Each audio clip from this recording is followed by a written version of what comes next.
Replacement theology is a doctrine of demons. Bear with me and I'll explain why. So replacement theology is the belief that the church has come along and replaced Israel. Normally they just say they've got the blessings that were going to come to Israel. They're now with the church. So they believe that the church has inherited the spiritual blessings of Israel, all the blessings of Israel. And they believe that because they say that God has cast the Israelites or the Jews away from him. This is a doctrine of demons. No two ways about it. I'm sorry, it's to be blunt, but that's what it is. It is not biblical. Now, let me prove this to you, of course, because we go to the Bible. It's our source of authority. And I'm going to read a passage from Romans, which of course was written by the Apostle Paul. Now, what's very, very, very interesting to notice here is the fact that Paul is writing this approximately 50 or 55 AD. What he's saying in here, it's very clear. So this is after, obviously, Jesus is crucified. But he's saying that the Jews have not been rejected at all. In fact, the gospel is going out to the Gentiles to provoke the Jews, to provoke the Israelites to jealousy.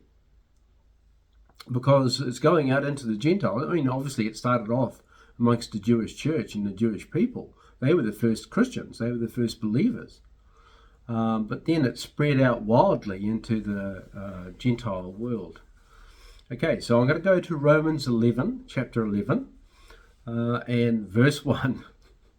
If, and this is so not true, if the church replaced the nation of Israel, the Jews, if the church replaced that, okay, had taken over, Paul would have said something about this, okay? He would have said, yes, Israel's divorced, Israel's gone, there's no more Israel. He would have said that very plainly and clearly, because this is, 20-some years, almost 20 years, after the church has been established in Acts.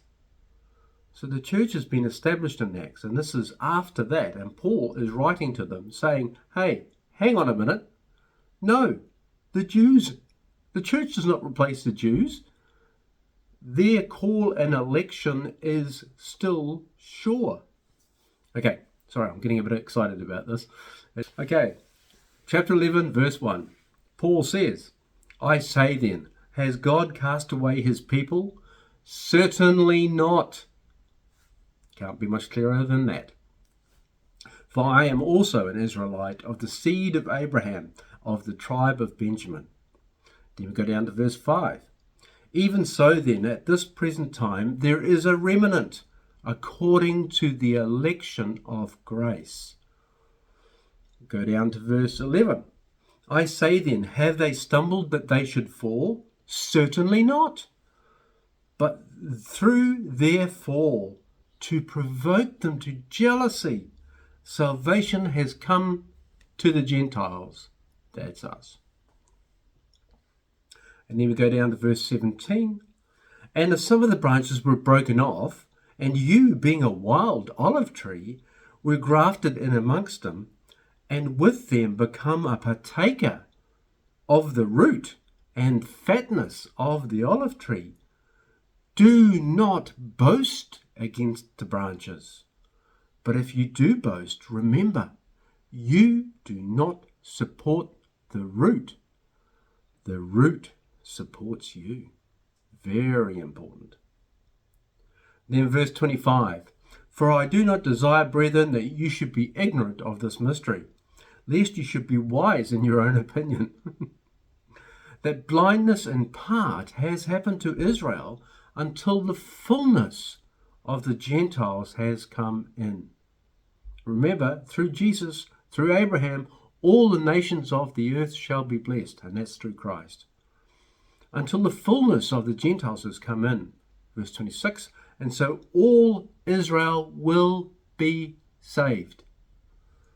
As it is written, the deliverer will come out of Zion, and he will turn away ungodliness from Jacob. For this is my covenant with them when I take away their sins. God has not gone back on his covenantal promises to Abraham, Isaac, and Jacob. They are still firm. And then in verse 28, concerning the gospel, they are, because he was talking about how the Jews were, like the staunch Jews, concerning the gospel, they're enemies for your sake.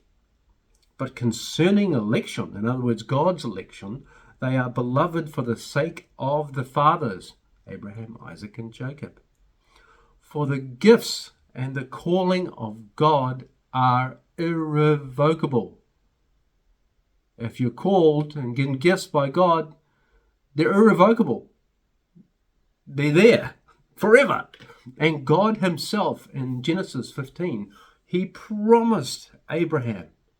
It was a unilateral covenant, which means only one party makes the promises. And God did that. And he said to him, he would give the land to Abraham and his descendants forever.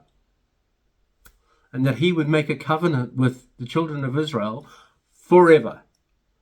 I don't think it becomes any clearer than that. And if God, basically, if you believe in replacement theology, you're saying that God is a liar. And of course, he's not. Because in Hebrews it says, it is impossible. Even if God wanted to, it's impossible for God to lie. Anyway, that's probably going to be the subject of another Bible Nugget. So thank you very much for that. Replacement theology is completely unbiblical, and frankly, it's at the heart of a lot of anti-Semitism in the world today, unfortunately. Okay, thanks very much. Love your comments. See what you think.